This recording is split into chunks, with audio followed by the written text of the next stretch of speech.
Oopala, oopala, oopala, oopala. Hello, you, where you, ba, pada poopa, pada poop, poop, poopa. This is my show, so my show. I'm in English and I'm trying to see about all this new website. I'm gonna have to go to one. I don't know. Well, it's stop, I think, now. I don't know where to go. We'll find out.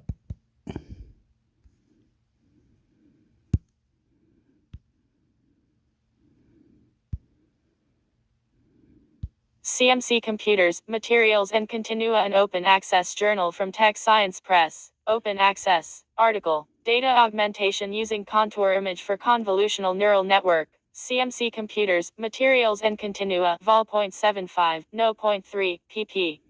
4669 to 4680, 2023, DOI 10.32604 CMIC.2023.031129. Abstract. With the development of artificial intelligence related technologies such as deep learning, various organizations, including the government, are making various efforts to generate and manage big data for use in artificial intelligence. However, it is difficult to acquire big data due to various social problems and restrictions such as personal information leakage. There are many problems in introducing technology in fields that do not have enough training data necessary to apply deep learning technology. Therefore, this study proposes a mixed contour data augmentation technique, which is a data augmentation technique using contour images to solve a problem caused by a lack. More. Open access. Article. Analyzing various control techniques for manipulator robotic system RoboGymnast. CMC Computers, Materials and Continua, Vol.75, No.3, pp. 4681 to 4696, 2023, DOI 10.32604 CMIC.2023.035312. Abstract.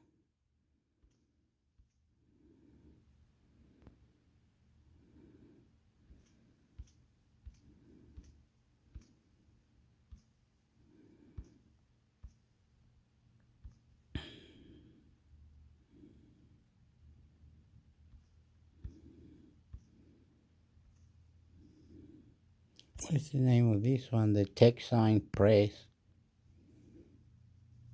What's it all about?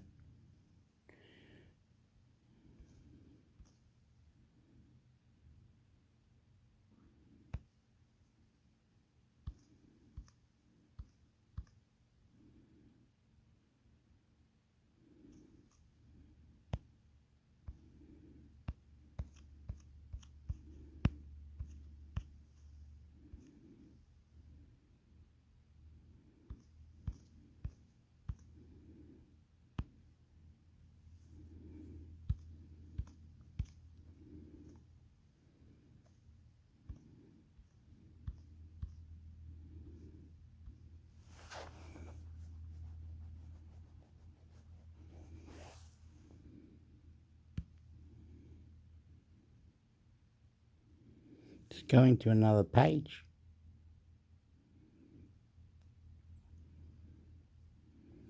Wow, whatever that is. Article details. Zha Yuteng Forpo Jiang Quan Wang Jijing, Wenzhenyu Guangjin, and Hui Gongfan Wang Jian Li Bo Guan'anmen Hospital China Academy of Chinese Medical Sciences Department of Chinese Medicine Bail 2 Medical College. Abstract. Objective to explore possible mechanism of external application of compound triptorigine wilfidine. Wow, what happened?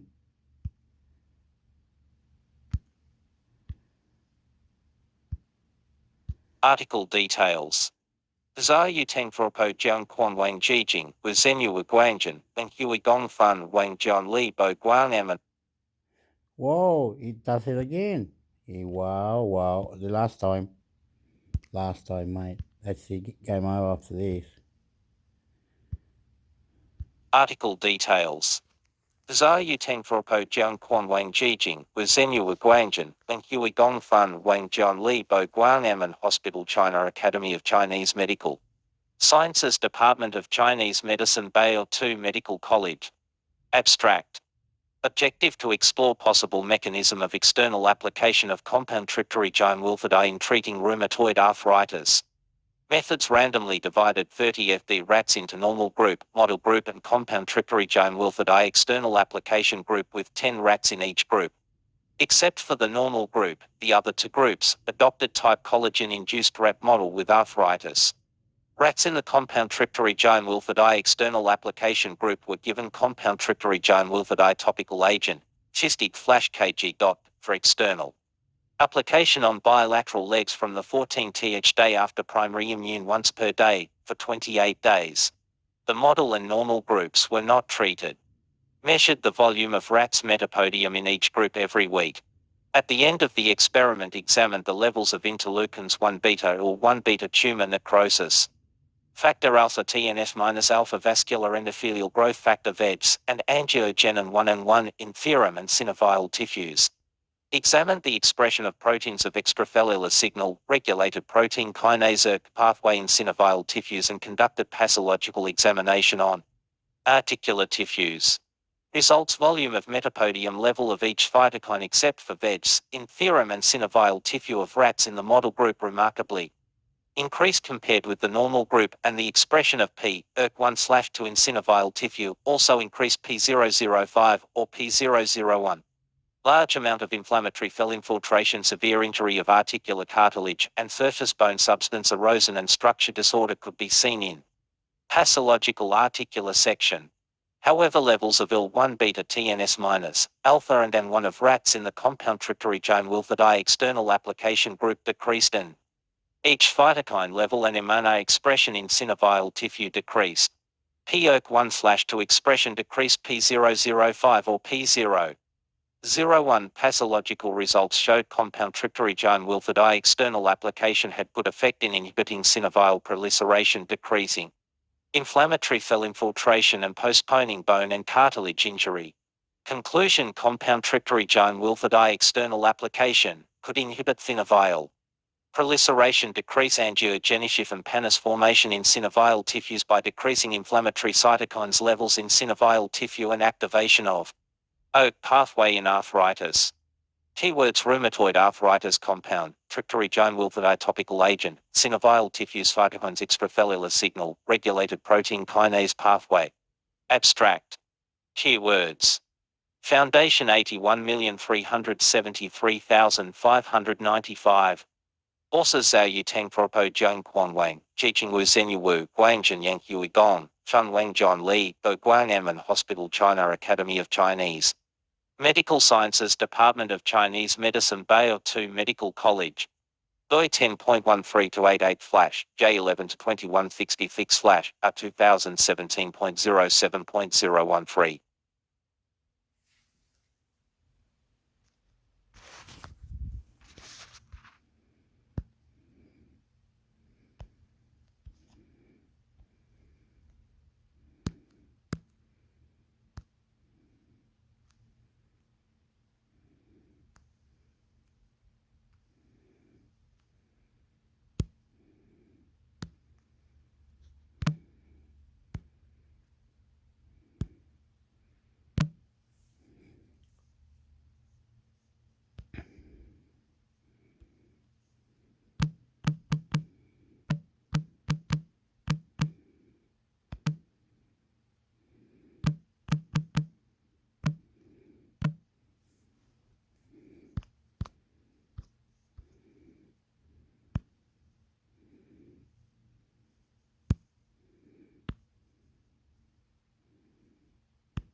Yale Biotech startup receives Innovation Award. Yale Daily News. Buoyed by its recent reception of the Innovation Award at the US-China Health Summit, Yale biotechnology startup YaViva is forging ahead in its work with botanically derived drugs. YaViva primarily develops a substance called YaV 906, which is an herbal mixture based on 1,800-year-old Chinese formula. The development Again. He's got that and he just keeps doing that. Don't ever touch it. You silly. Oh. What did he do? What did he do?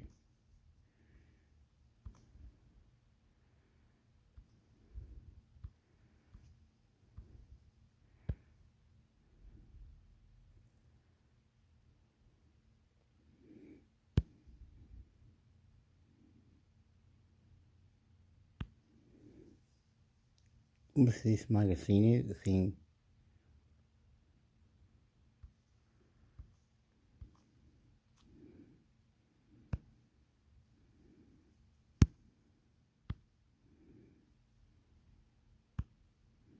Feature, a hard pill to swallow. Yale Daily News. Marissa Prayer. David, 19, was a college junior when his friends encouraged him to seek professional help during a severe depressive episode. After an initial psychiatric consultation, David, who spoke to the news on the condition of anonymity, was immediately sent to Yale New Haven Hospital. This was his very first interaction with mental health care. 3 days later, he was released from the hospital with the expectation that he would enter longer-term outpatient care such as therapy through Yale Health. Instead, David spent weeks on the waitlist for a talk with a therapist he ultimately never received. He was told his situation was not that urgent, he recalled. David was, however, assigned to a psychiatrist. He had long suspected that he had bipolar II disorder, a condition characterized by oscillations between hypomania and severe depression. His psychiatrist agreed. That was basically the extent of the real service he gave me, David said, chuckling. His psychiatrist recommended he take Lamictal, a popular medication used to treat bipolar disorders. But he warned David about one potential side effect, a deadly skin rash, called Stevens-Johnson syndrome. Worried, David asked his psychiatrist if there were any genetic predispositions that might put him at greater risk. He would just Google these questions in front of me. I kid you not, he would literally go on WebMD, David remembered. His psychiatrist suggested a genetic test to allay David's fears. At their next appointment, 2 weeks later, when David brought up the medication, his psychiatrist suggested the genetic test again, as if their last appointment never happened. 2 weeks later, the same conversation, yet again. The test was never ordered by the psychiatrist. For more than a month, David's bipolar disorder, a condition which, when untreated, dramatically increases the risk of suicide, was left unaddressed and unaided by either talk therapy or medication. And when David's psychiatrist finally prescribed him medication, his symptoms only worsened. Through the cracks and onto the pharmacy floor. A growing number of American college students use psychotropic drugs that affect the brain's chemical activity. This group of drugs includes mood stabilizers, antidepressants, and anti-anxiety medication, which are common interventions for mental health issues. Between 2007 and 2018, there was a nationwide increase in the use of nearly every class of psychiatric medication, with the rate of antidepressant use increasing from 8.0% to 15.3%. According to Paul Hoffman, director of Yale Mental Health and Counseling MHC, approximately 1/3 of all students who sought treatment through MHC requested to meet with a psychiatrist, roughly 11 to 12% of the Yale University student body. It remains unclear how many students are actually prescribed psychotropic drugs through Yale Health. Yale Health's director of pharmacy, Brian Cretella, did not respond to request for comment. In recent years, Yale Health has been criticized for failing to meet student demand for counseling and therapeutic services, leaving students like David on long waitlists.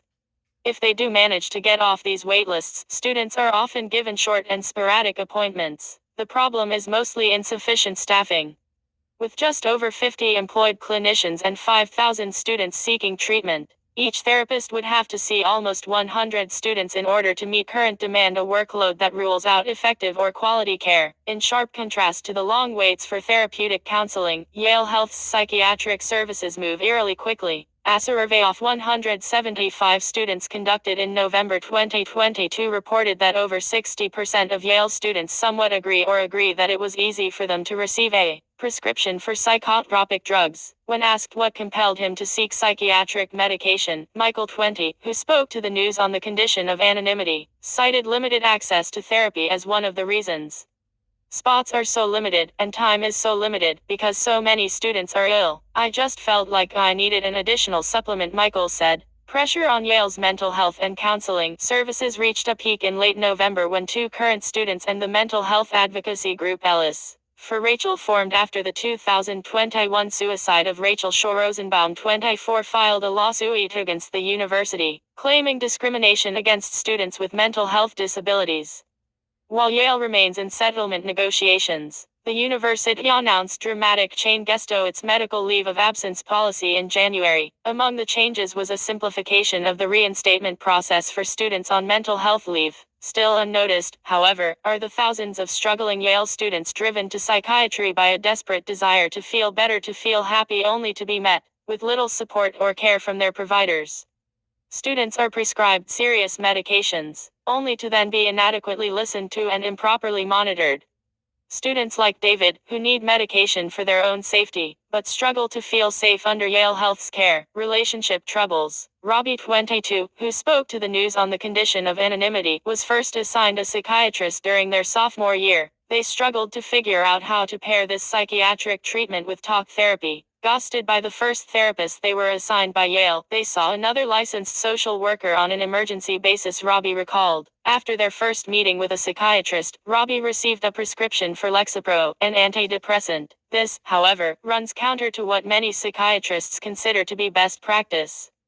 Drive. Yan Ponson, assistant professor of clinical child psychiatry at Yale School of Medicine, argues that although there are exceptions, a young patient should only consider pursuing psychiatric medication if a good 2-3 months of quality therapy is not leading to change.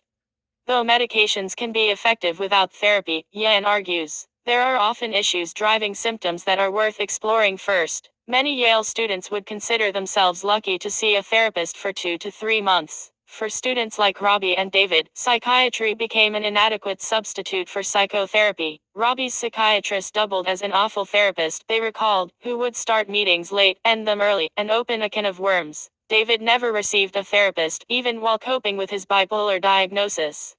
It's critical to see how far therapy can go before medication comes into play. Even just dealing with the side effects of medication requires help, he remarked.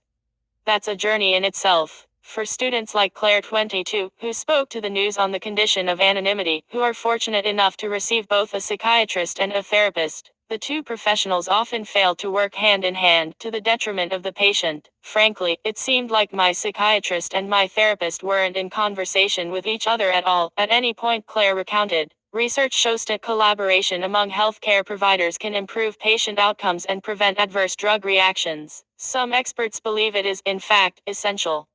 Dr. Linda Drozdovich, a specialist in child and adolescent psychiatry at Yale New Haven Hospital, said that collaboration is something that all mental health professionals should strive to do, since not communicating well can lead to suboptimal care. In addition to reporting uninformed and disjointed treatment, some Yale students such as Sasha Carney, 23, felt that their providers were apathetic and uninvested. He was very detached and removed. When he tried to get me to talk about my feelings, I got the impression that he really did not want to care about them, and I felt no desire or comfort with sharing, Sasha said of their first year psychiatrist.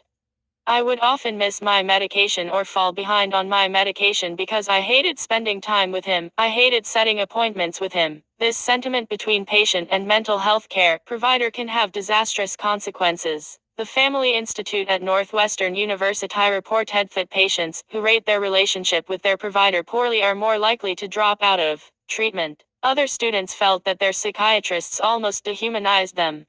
Yale psychiatry and medication in general was reductive and not too holistic and healthy in viewing me as a person. They kind of view you as a little chemistry equation, Michael said. Students, like Anna, 24, who spoke to the news on the condition of anonymity, experienced suspicion and distrust from their psychiatrists, which prevented them from being transparent about their symptoms. When I was trying to get accommodations for my classes, my psychiatrist told me that he wasn't able to do that because we could be lying about our symptoms. These were the same symptoms he was prescribing me medication for, she said. It was jarring to hear that I could get all these drugs from him, but I couldn't get medical accommodations for my classes. Jacqueline Richtenwald, program coordinator of student wellness at the University of Pennsylvania, believes these concerns highlight a failure of one of the fundamentals of student psychiatry. For folks to feel seen and heard, they have to feel like the person they are talking to respects them, trusts that their pain is real, Richtenwald said. When psychiatrists fail to listen to their patients, they place lives in danger. In the fall of their sophomore year, after experiencing a traumatic incident during a summer abroad, Robbie's psychiatrist suggested Lexapro to address severe panic attacks. Almost immediately, Robbie began to feel unsettling symptoms. I was struggling to swallow, and my tongue was swollen. I thought I was going crazy, but as I kept taking it more and more, it kept happening. And those symptoms were in addition to the rampant anxiety I was feeling from the meds, Robbie recalled. Robbie's psychiatrist refused to listen to them, dismissing their concerns and claiming that the medication just wasn't at a therapeutic dose.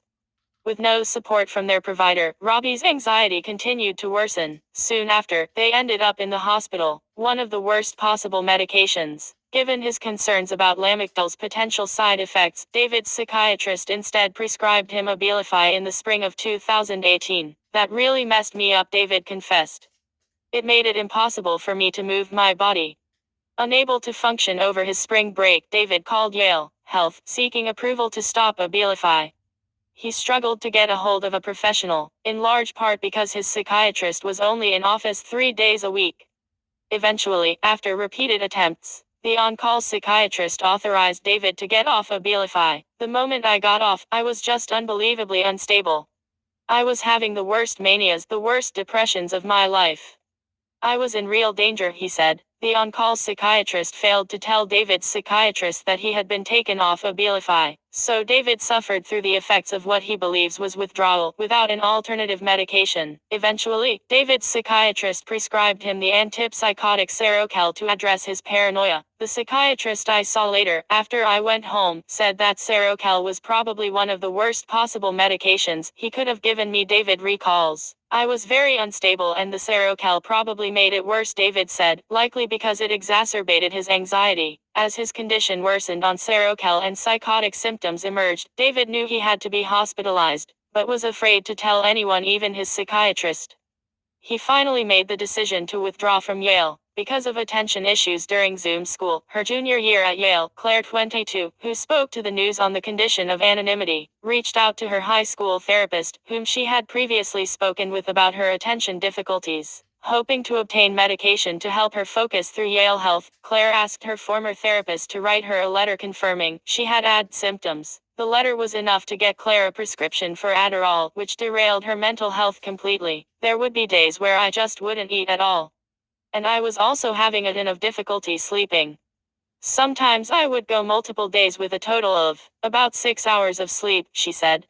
I would be taking 2 or 3 shots of alcohol a night in order to sleep. Claire's worsening symptoms eventually brought her to Yale New Haven Hospital, where she was diagnosed with bipolar disorder. They thought that a lot of the mental health crisis I was in was because I was being completely incorrectly medicated, she remembers. A private psychiatrist later told Claire that being placed on a stimulant like Adderall with bipolar disorder is very dangerous, which is why stimulants should never be prescribed without a psychiatric evaluation. A letter doesn't count, Claire recalled her psychiatrist saying. When asked to comment on Claire's story, Dr. Victor Schwartz, Senior Associate Dean for Wellness and Student Life at CUNY School of Medicine and former chief psychiatrist at the New Student Counseling Service, wrote in a March 8 email that, while a new psychiatrist might feel comfortable relying on a patient's history to continue a treatment, they should still meet the student and do their own assessment.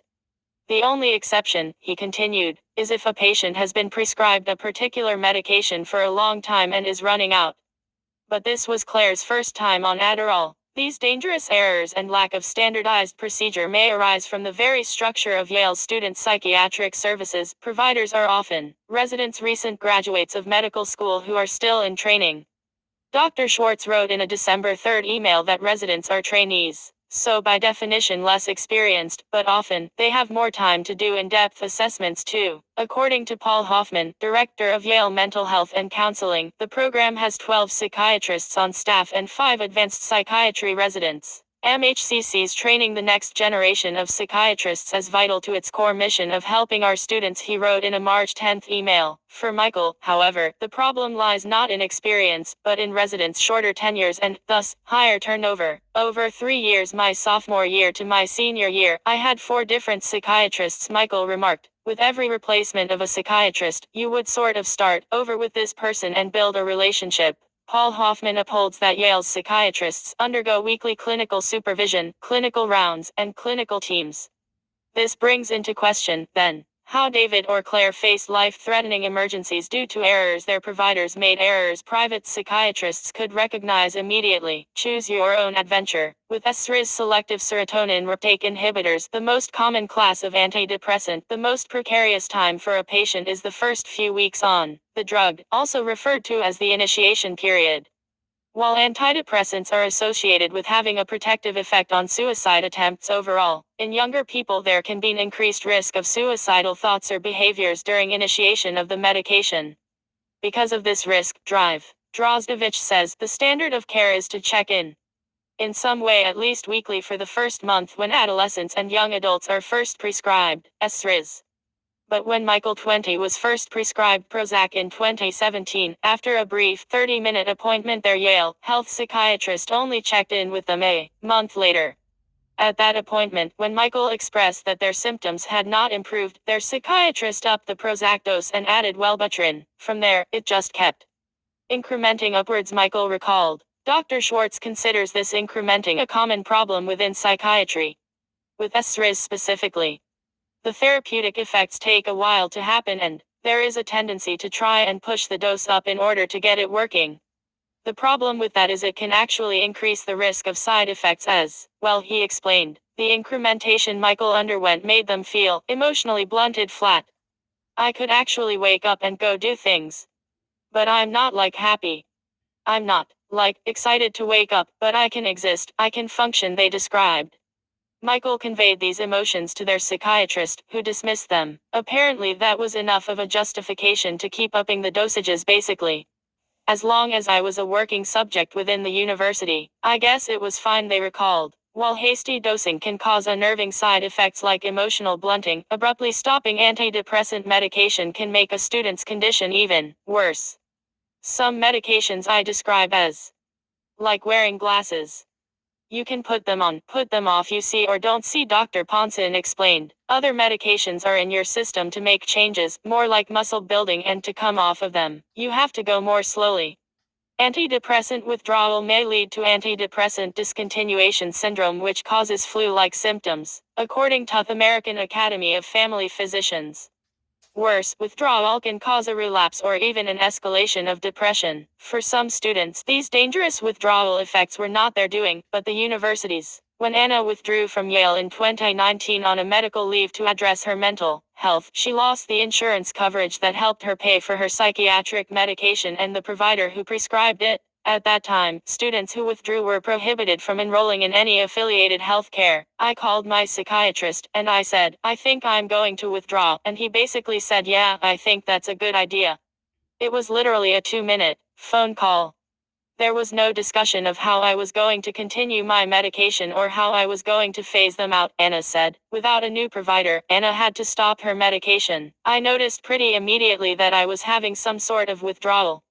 And a friend said, yeah, you're not supposed to just stop Prozac. And I was like, oh, nobody told me about that, she explained. Her symptoms were severe. It was a lot of suicidal ideation. Very, very different from how I had experienced that kind of suicidal ideation in the past, Anna described. Yale has since altered its healthcare policy. All students on medical leave may continue with Yale Health once they take a leave of absence, if they have been on Yale Health hospitalization/specialty coverage, Hoffman wrote on March 10.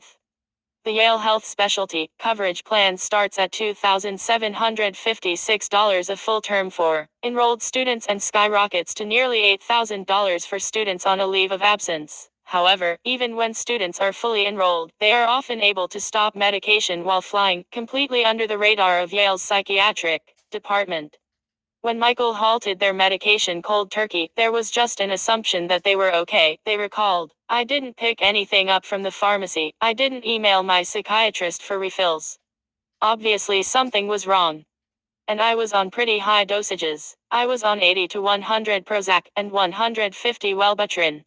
It was interesting that there was no contact, they said. The dire symptoms of sudden withdrawals also raise questions about the safety of students, particularly those who rely on the university for health insurance once they graduate from Yale. In the case of first-generation, low-income students or undocumented students, it's kind of like a choose your own adventure and figure it out after you graduate, Michael said. However, Paul Hoffman sees healthcare access as far less precarious. If a student comes from an FGLE background, it is possible that their health insurance may be paid for by Yale College. If a student is newly graduated, they remain on Yale health coverage through July 31st, ensuring they have ample time to arrange appropriate follow-up care, he wrote. Despite this safeguard, Michael has seen a number of friends panic about losing their prescription due to financial concerns or impending graduation. Access to medication shouldn't be confined to timetables or income brackets, they said. A hard pill to swallow. When he was hospitalized at Yale New Haven for severe depression in 2017, Quinn, 19, who spoke to the news on the condition of anonymity, was told he was too much of a liability to the university by the former director of Yale Mental Health and was asked to withdraw for a year. She told me that verbatim. It was a 2-minute phone call, he said. Within days, his ID was deactivated. Movers were hired to pack his stuff. His dean told him that if she saw him on campus, she would be forced to call the police on him for trespassing. For Quinn, the situation exemplified what is so wrong about Yale mental health and counseling. They don't actually care about making you feel better. They don't care about making your life better. They just don't want a liability on their hands. There is never a why that's asked, he said, referring to the roots of mental health conditions. It is a very deterministic, chemical thinking. In the eyes of Yale Mental Health and Counseling, Quinn argues, students are meant to be stabilized, not supported. Students who struggle to connect with their psychiatrists, build trusting relationships, or receive adequate care deserve proper recourse and avenue to voice their concerns about the performance of their psychiatrists, for example. But when Quinn met with a Yale College dean to discuss his complaints about Yale Mental Health and Counseling, the dean failed to follow up, or even take notes, he recalls. Paul Hoffman contends that feedback mechanisms are already in place, noting that students may provide feedback by calling our main phone line and asking to speak to the clinical manager or by clicking on the Provide Feedback link on the MHC website. None of the Yale students interviewed knew these options were available. Not all students who make use of Yale's psychiatric services have negative experiences like Quinn's or Michael's, which is perhaps what is most frightening about the system. Desperate for relief, students must take a chance on an unreliable system that could just as easily fail them. It really comes down to a coin toss of who you happen to get assigned to. Which is just depressing and weird, Sasha said. After Robbie was hospitalized, they received a new psychiatrist at Yale, who went above and beyond for their health, they said. She was responsive, attentive, and worked to get Robbie on the right medication. If I didn't find her, I wouldn't have graduated, they admitted. For Robbie, that coin toss worked out. For others, it won't.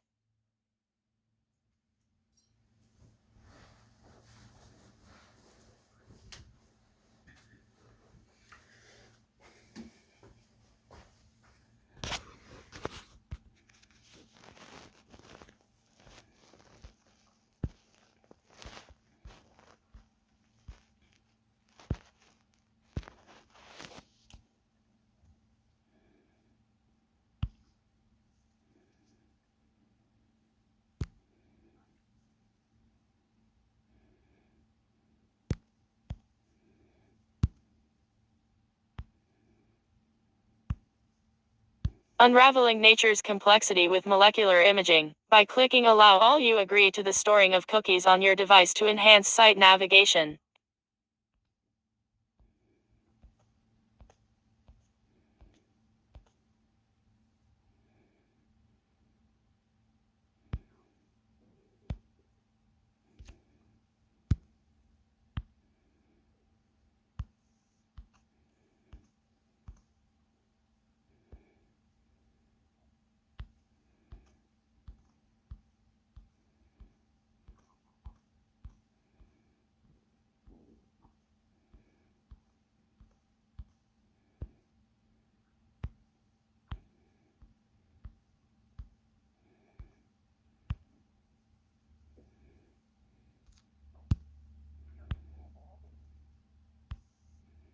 The role of diet in managing type 2 diabetes, insights into individualized medical nutritional therapy.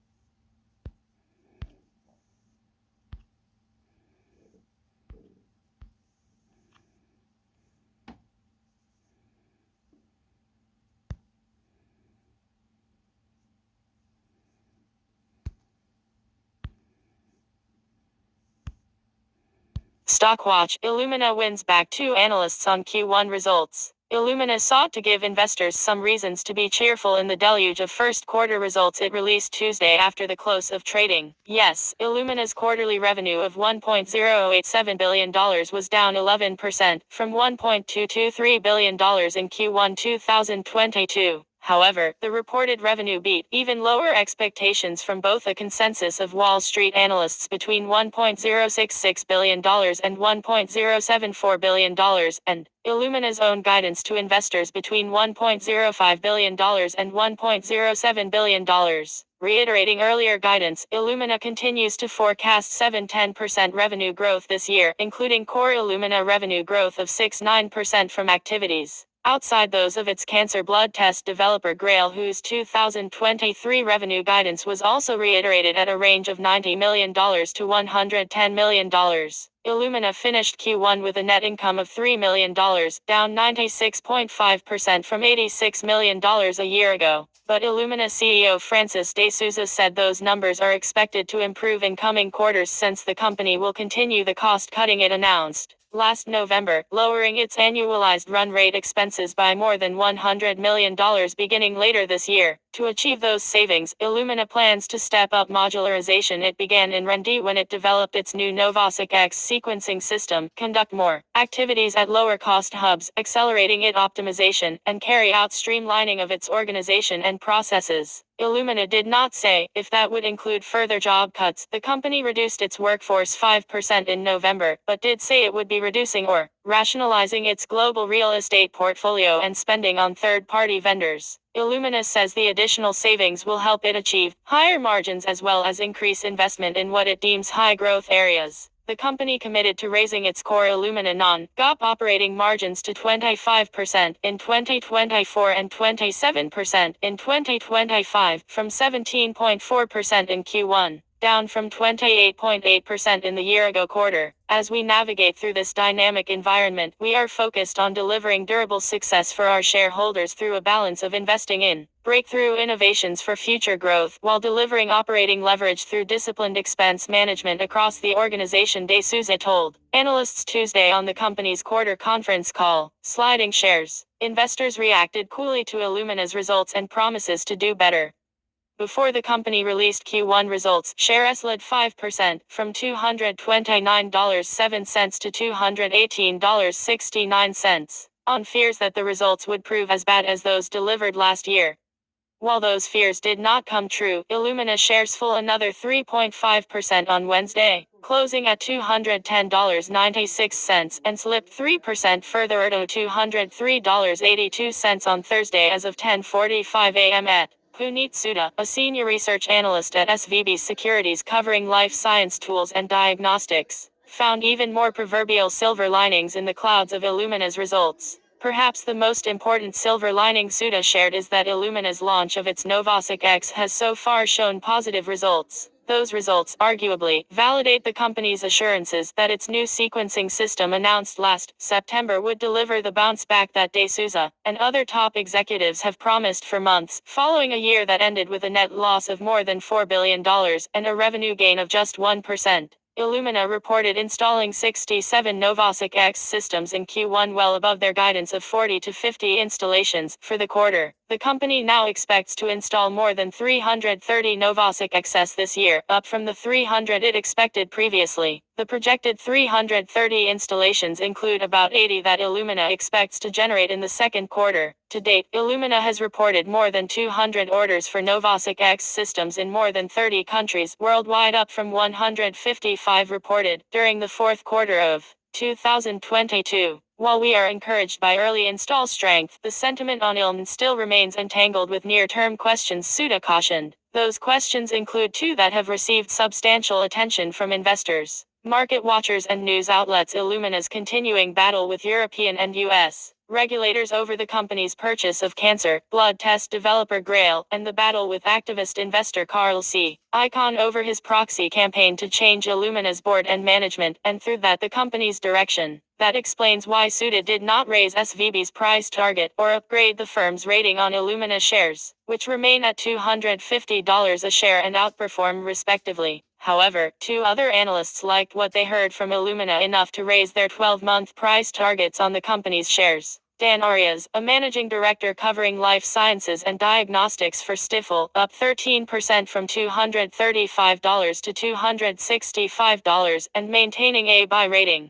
Catherine W. Ramsey Schultz, senior research analyst covering life sciences and diagnostics for Baird, up 2% from $224 to $229 and maintaining a neutral rating. 3 months earlier, the two analysts were among four who lowered their price targets on Illumina shares following mixed Q4 2022 results. Arias after lowered his target 17.5% from $285, while Schultz trimmed her target 0.4% from $225. The targets set by Schultz and Arias are in the middle of the price target range of $150 to $334 set by analysts polled by Capital IQ. Widening war of words. Illumina hopes its Q1 results will offer investors another reason to back the company's slate of incumbent directors and reject Icon's proxy challenge to the board and management, to be decided at Illumina's annual meeting to be held virtually on May 25.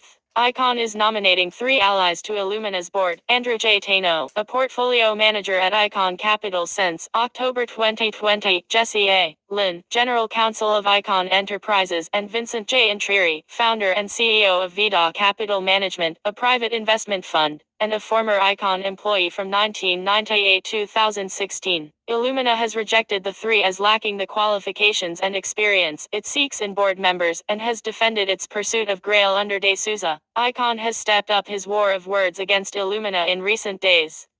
In an exclusive interview with Gens Close to the Edge published Wednesday, Icon vowed to press on with his proxy challenge until it succeeds in securing board seats for his allies, an effort he acknowledged would take several years. On Monday, Icon issued his late stipend letter to investors. In it, he chided the governance committee of Illumina's board for disclosing in the company's recently filed proxy statement that it will propose the appointment of 2 new directors after the 2023 annual meeting. Those 2 would increase the size of Illumina's board to 11 directors and further push back against Icon's effort to gain a board majority. Icon also took issue with Illumina revealing the planned appointment within the proxy statement rather than through a separate Form 8 regulatory filing, likely in the hopes that the move would go unnoticed until after the election. This action demonstrates a blatant attempt to disenfranchise Illumina shareholders in the midst of a proxy contest by packing the board with 2 additional, hand-picked directors, Icon wrote. We question why Illumina's board decided not to add these 2 unnamed individuals to the company's slate so that shareholders would have an opportunity to choose for themselves at the upcoming annual meeting whether they wished to have them added to the board. Icon also faulted Illumina's board for basing De Souza's 2022 total compensation on only the results of core Illumina, thus excluding results generated by Grail. While core Illumina ended last year with an operating profit of $481 million, down 40% from $808 million in 2021, Grail finished 2022 with an operating loss of $4.657 billion, dragging down results for all of Illumina to a net loss of $4.404 billion, versus $762 million in net income the previous year. Why should Francis De Souza be compensated solely based on the performance of core Illumina and be allowed to stick shareholders with the absurdly large Grail operating losses? Icon not so rhetorically asked. Why is CEO Francis De Souza being held to one standard when shareholders are subject to another? Furthermore, where is the accountability and how can the board of directors allow this situation to go unchecked? Leaders and laggards. Evlo Biosience's Evlo share slumped 33% from 14.9 cents a share to 10 cents on Tuesday, after the company said it was halting development of its whole microbe product candidate EDP-1815 in atopic dermatitis, and reduce its workforce by an unspecified amount. The moves followed EDP-1815 missing its primary endpoint in a Phase 2 trial 05121480 by not showing a favorable proportion of patients who achieved an EASI 50 response at week 16 versus placebo. Evlo said it will shift resources to its next-generation extracellular vesicle EV platform and on its first EV candidate EDP-2939, a psoriasis treatment. Innate Bioinab shares nearly tripled, rocketing 186% from $1.05 to an even $3 on Monday. after the company announced new positive data from a Phase I trial 035333816, sponsored by University of Kansas Medical Center, which assessed IND-100, also called Deltex-Allo, in leukemia patients.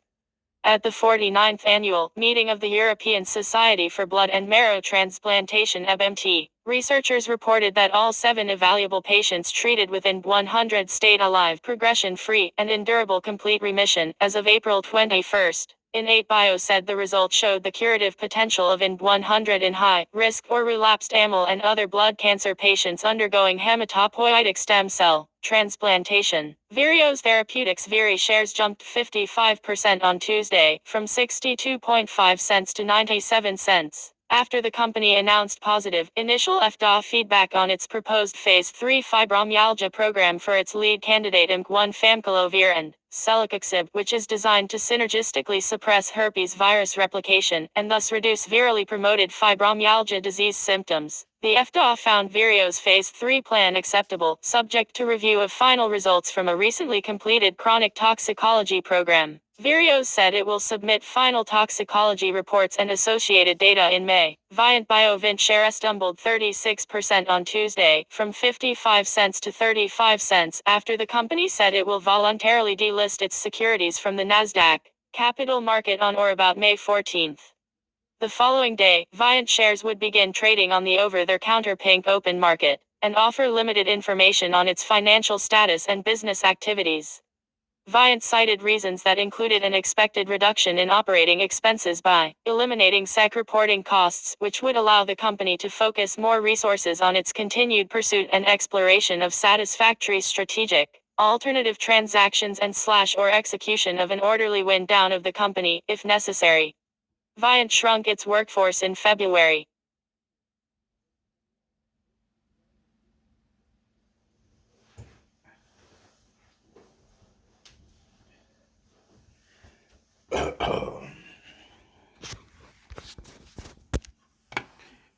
Okay, you see how they talk? They don't fix the problems.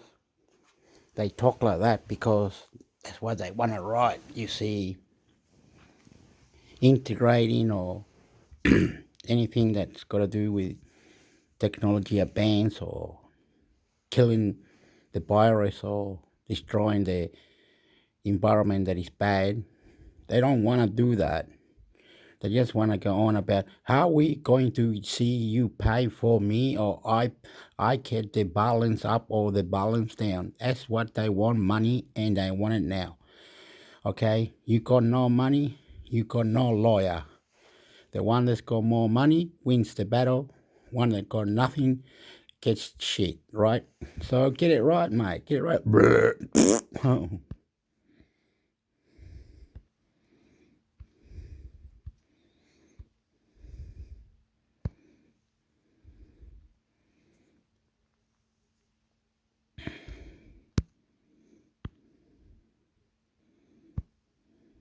Accelerating organoid-based scientific discovery. Broadcast date, April 28, 2023. Time, 8 o'clock a.m. PT, 11 o'clock a.m. at 1700 hours set. There is intense interest in research applications of organoids, mini organs grown in a dish that are made up of different cell types that self-organize into tissue assemblies.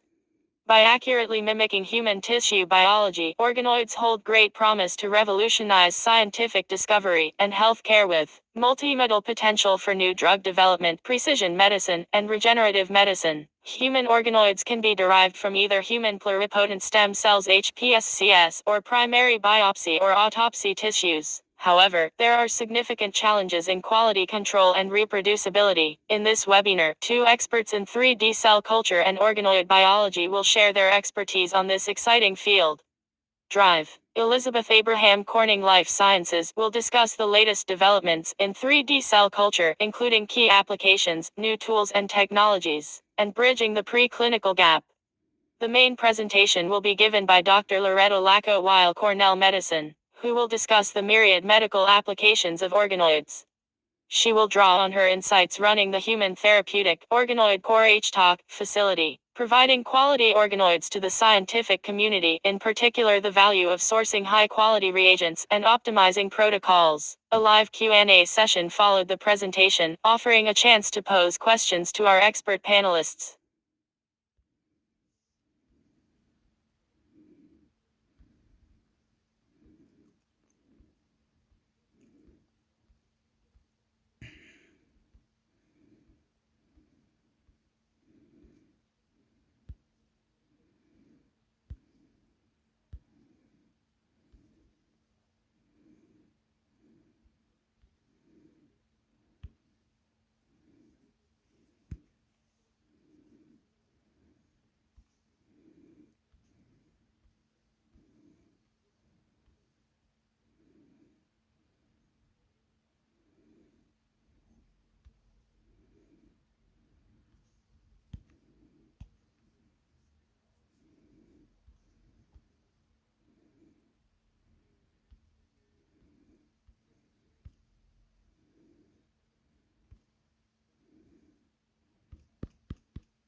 Looks like we don't have any on this one. This one's stupid. You go all the way, all the way. Did Yahoo? Is it? No, that was Yahoo Hector. You already done that one.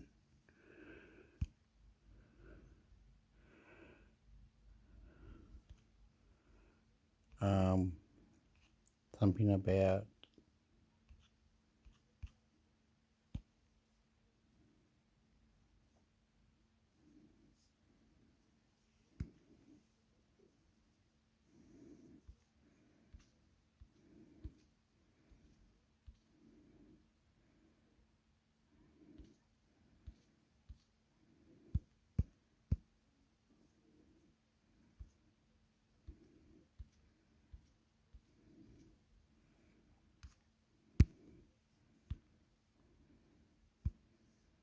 FinTech Research and Applications Transformations in Banking, Finance and Regulation. This book aims to provide insights on the latest developments in financial technology FinTech. It is a collection of scientific articles covering the primary areas of finance.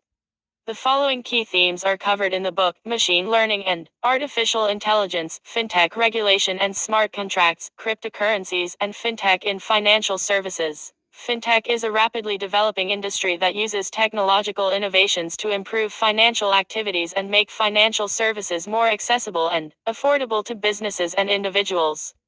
This book contributes to the body of knowledge in fintech, offering readers a chance to review and rethink the topics in question. Sample chapters: Introduction, Contents, Fintech, Smart Contracts and Regulation, Understanding Smart Contracts, Hype or Hope. Elizaveta Zinovieva, Raphael C.G. Rule and Wolfgang Karl Hartl. Fintech Regulation, a macro-structural approach. Okay. There's something. We'll do something one more time. What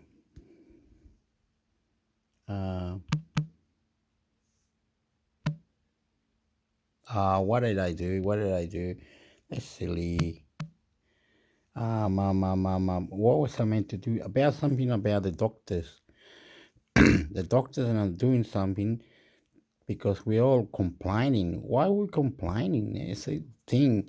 We're doing this yucky. Why? Because Hector, intermix Hector YouTube channel. I'll leave all the description down the bottom. But Something yucky that the earth is not doing. What is it? Is it the war? Is it coronavirus? Is it China? Is it America? Is it European Union? I don't understand.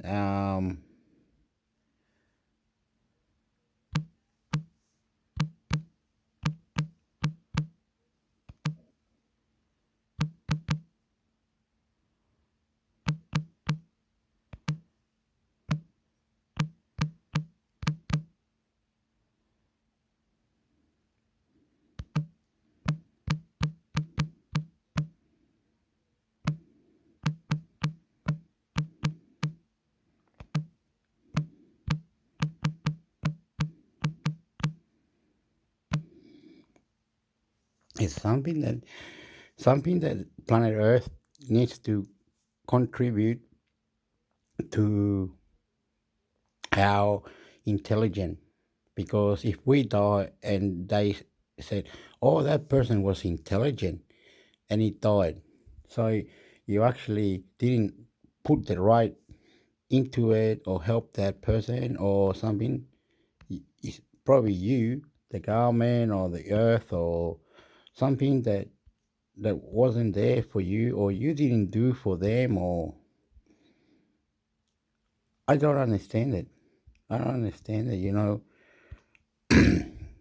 You could be there saying whatever you want and doing whatever, but you need to contribute how to cook the food. What food should we eat? Should we mix this, that, and put it in a jar or somewhere, and then every day drink a bit of this, drink a bit of that?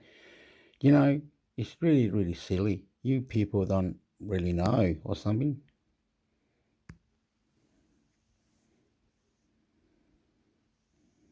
We are looking for the best interest of our health to death.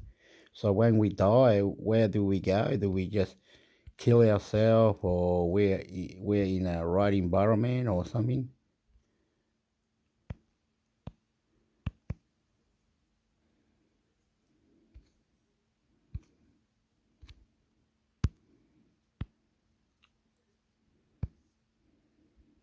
The Growth Summit Jobs and Opportunity for All World Economic Forum, Tuesday, May 2, 2023. Speakers, Tipu Munshi, Razia Khan, Hadis Zainab Boder Okaye. What day are we on?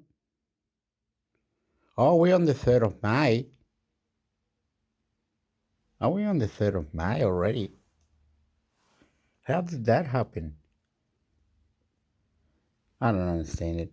The time goes so past so quick, eh? Bandar Al Pawaif Watch Session. Speakers, Richard Baldwin, Rania Al-Mashat, Jurgen Karl Zadler, Gilbert Fossenhaunbo, Jeff Cudmore Watch Session. Speakers, Svenja Gudel, Suzanne Duke, Shravan Gully, Sadia Zahidi, Kirsten Sally Watch Session. Speakers, Tan Kok Yam, Shravan Gully, Melanie Parker, Madeleine von Holzen, Ahmad bin Abdullah Humaid Belul Al-Falasa Watch Live. Speakers, Yun Sekori, Steve Sedgwick, Sander Van T. Nerdend, Claudia Azevedo 1715-1800 hours GMT +2, Wednesday, May 3, 2023. Speakers, Zubda Bai, Zane Asher, Yun Sekori, Ricardo Hausman, Owen Puter 1130-1215 GMT +2. Speakers, Suzanne Duke, Paul Donovan, Maha Al-Ali, Lady Maim Jem, Francine Lacqua 1445-1530 GMT +2. Speakers, Sandra Flopin, Paul Donovan, John Defterios, Gregory Daco 1600-1645 GMT +2. Speakers, Laura Dandria Tyson, Francine Lacqua, Faisal Al-Ibrahim, Christian Keller 1715-1800 hours GMT +2. What are these people going to talk about? The growth summit, job and opportunity for all. Are they going to talk about that? Are they? Okay.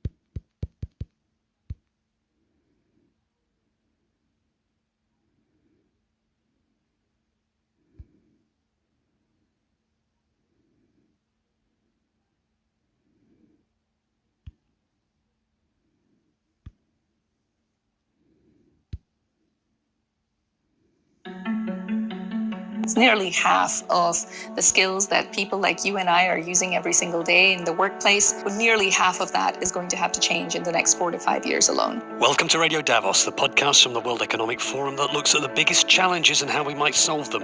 This week we dive into the forum's Future of Jobs report, an annual snapshot of where the world of work is headed. Spoiler alert, there are big changes ahead. I don't think there's any job that's not going to be impacted by some form of technology in the next 3 to 5 years. This year's Future of Jobs report comes as we're still digesting the impact of the COVID-19 pandemic, as we face great economic and geopolitical uncertainty, and as we all become much more aware of the massive impact that artificial intelligence.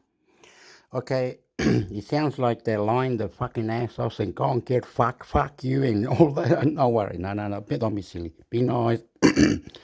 In a place like myself, I have no wife, I have nothing. I do silly things. But the world is going round and round and beautiful, interesting. You always have something different. I try to be alternative. You will like it. You will like it in the future, and in say 9 years from now, let's say something short, 6 years from now, you and me or whoever it is listening to this, you will say, wow, that he's very nice person, tries different things. He goes on about he's mixed, he's crazy, he's nice, he's beautiful. I wish to meet this guy. And you can meet me. We can go the river, the mountain, everywhere. Even to another country. We just come here, we'll save the money quick as possible, and we back to where you were, and I'm busy you or something. Is likely to have on pretty much every job humans do. AI is going to be built into every piece of software that you use. So if you want to know what jobs are on the rise, stay tuned. The highest amount of growth is expected to be in sectors that require green jobs and green skills. But when it comes to the largest absolute gains, the largest numbers of jobs being created, that is really going to be coming from education and from agriculture. Subscribe to Radio Davos wherever you get your podcasts, or visit wef.ch/podcasts, where you'll also find our sister podcasts, Meet the Leader, Agenda Dialogues, and the World Economic Forum Book Club podcast. I'm Robin Pomeroy at the World Economic Forum, and with this look at the future of jobs, there's no evidence that people that haven't been to university aren't able to reskill or upskill towards very specific areas that companies need more talent in. This is Radio Davos. This week, the World Economic Forum is holding a growth summit at its headquarters in Geneva. Leaders from business, government, civil society, international organizations and academia will gather to discuss how we can pursue jobs and opportunity for all. You can follow the action live or on catch up on our website, weforum.org, and across social media using the hashtag GrowthSummit23. Around the Growth Summit, the forum is publishing some crucial research on jobs, on skills, and on the economy, and we'll be bringing you 3 special episodes this week looking at those. And this is the first one.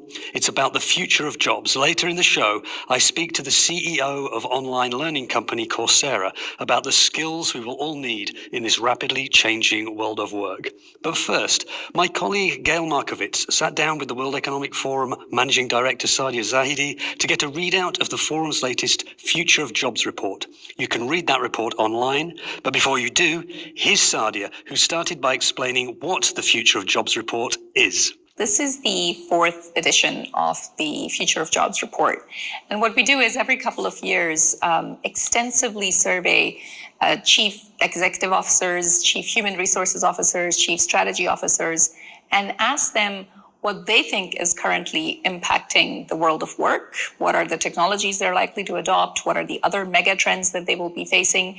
And then what does that mean for specific jobs within their company, within their industry? What does that mean for skills? And what does that mean for how they acquire and develop talent? And this is the 4th time that we're doing this, and we're covering about 45 countries this time, 27 different industry clusters, and the overall population of workers that is represented by these employers is about 11.3 million workers. And what it represents globally is nearly 673 million types of jobs that we're able to say something about. I mean, we're faced with some fundamental changes to the jobs market, the impact of COVID, the green transition, the rise of AI, macroeconomic uncertainty.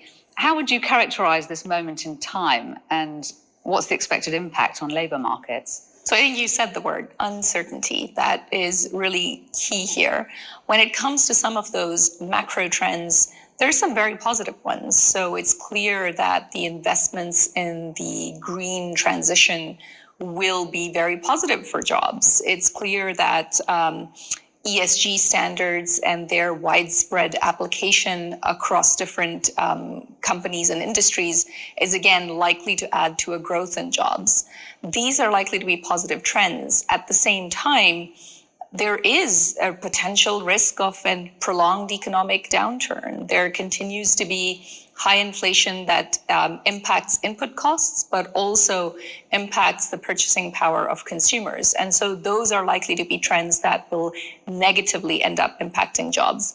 And then when it comes to the subject of the day, which is really technological change and how fast companies are adopting technologies, I think that's where the picture is a bit more mixed. For about half of companies, they expect the outlook for jobs to be very positive, but a quarter of companies expect the outlook for jobs to be quite negative. Now, that's a combination. It really depends very much on very specific technologies, but it's not quite as positive as the green transition and not quite as negative as some of the economic trends we see. So, I mean, speaking about technology, it's always been a theme of the Future of Jobs report, and our listeners will assume that all the rapid advances that we've been hearing so much about in generative AI are only accelerating the automation of tasks in the workplace. Is that reflected in the report? And what's the expected impact on jobs and skills? We've been looking at both automation and other forms of technological change for some time. And what we've tried to build every year is a sense of where is what we call the human-machine frontier? What types of tasks and skills are getting automated? And what we find is overall, on average, the respondents to our survey do not find that tasks are more automatable today than they were 3 years ago, the last time we published this report. There's barely been a 1 percentage point change. But when you look specifically at the types of tasks, so it's very clear that the automation of physical and manual work is no more accelerated than it was 3 years ago. And to some extent, that's because it's essentially been occurring already. And so we're pretty much where we were in terms of expectation of further automation. But when it comes to very human traits like coordinating between people, like helping with decision-making and reasoning, or communicating, that's where actually you see an uptick. That's where you see a greater risk of automation or a greater prediction around automation than before. And that is not surprising because, of course, we've all seen what is happening with generative AI and how fast that's getting adopted across various industries.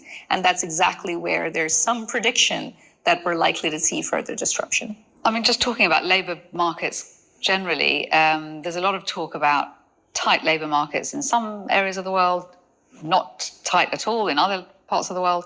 Why are there certain sectors also that are struggling to find people to do jobs, and at the same time lots of big companies, lots of tech companies laying people off, lots of redundancies? Why is there so much disconnect? What we find overall is that there is a high level of churn when it comes to predictions for the next 4 years. So 23% of jobs are likely to change. A little more than half of those because they're likely to decline, and just under half of those because they are likely to grow. So the net effect is actually negative, but overall we're seeing quite a lot of change when it comes to the future of jobs. Now, the reasons behind that are, over the last 3 years, we've seen the pandemic greatly disrupt a number of workforces. We've then seen geopolitical disruptions that have also affected various industries, everything from travel and tourism to food and energy production. Together, what that means is that workers are, to some extent, reticent to join the workforce again, those that pulled fully out of the workforce during the pandemic. And then there are other cases where those industries have changed so much and the skills demand within those industries are so different that those industries are struggling to find the skill sets that they need. And then finally, when it comes to, you referred to layoffs in certain industries, those are industries that are now they went through a massive expansion in the midst of the pandemic and are now going through some kind of a readjustment. But the overall numbers in most advanced markets point to those very tight labor markets. But I think we can't forget about the number of emerging and developing economies that are also covered by this survey, where there's the opposite concern, where there still isn't a recovery to pre-pandemic levels of unemployment, and which was already fairly high at that period of time, especially for youth. And can you tell us a little bit about the largest gains in jobs? Like, where will we see most growth? So there's three core areas which emerge as areas of high job growth, both relative to their current size and also when it comes to absolute changes. So relative to today, the highest amount of growth is expected to be in sectors that require green jobs and green skills. So everything from need for a greater number of specialists in sustainability, or those that are working on green energy production, renewable energy sources, renewable energy engineers, solar energy installation. These are all areas that are likely to grow. And again, very in line with the types of investments we're seeing governments make and the incentives that they're creating for companies to invest in those areas. But when it comes to the largest absolute gains, the largest numbers of jobs being created, that is really going to be coming from education and from agriculture. So when it comes to education, there's likely to be about 10% growth in the education industry as a whole, leading to about 3 million additional jobs for vocational education teachers and university and higher education teachers. When it comes to agriculture professionals, we're expecting that especially agriculture equipment operators, graders, and sorters are expected to see a 15 to 30% increase, leading to about an additional 4 million jobs. So that's where the largest numbers of gains in jobs are going to be. The Forum is publishing another report, which is about skills. It's called Skills First.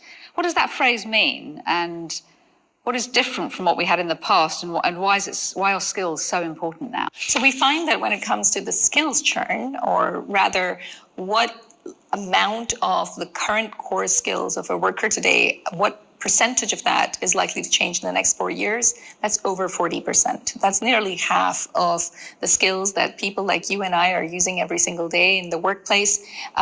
Nearly half of that is going to have to change in the next 4 to 5 years alone.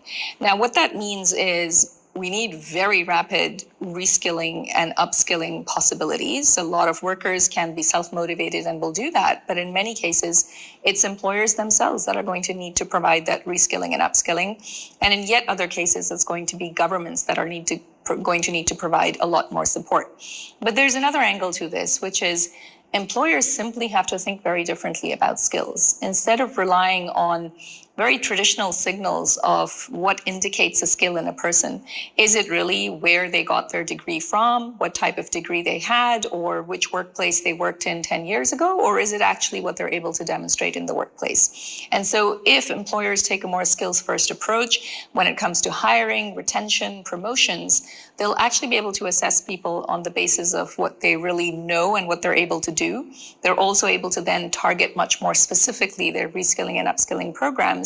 And then the other big win out of this is that if you pull the skills-first agenda forward and move a little bit away from university credentials and other more traditional signals, many more people have an opportunity. Because it doesn't mean that we're limited to the pool of people that have been to a specific type of degree or accreditation. And there's no evidence that people that haven't been to university aren't able to reskill or upskill towards very specific areas that companies need more talent in.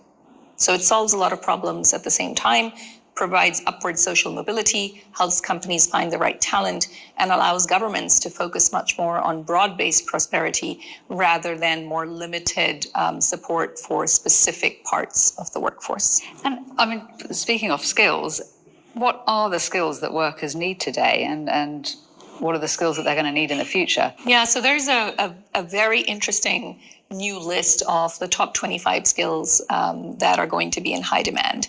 Not surprisingly, cognitive skills come out at the very top.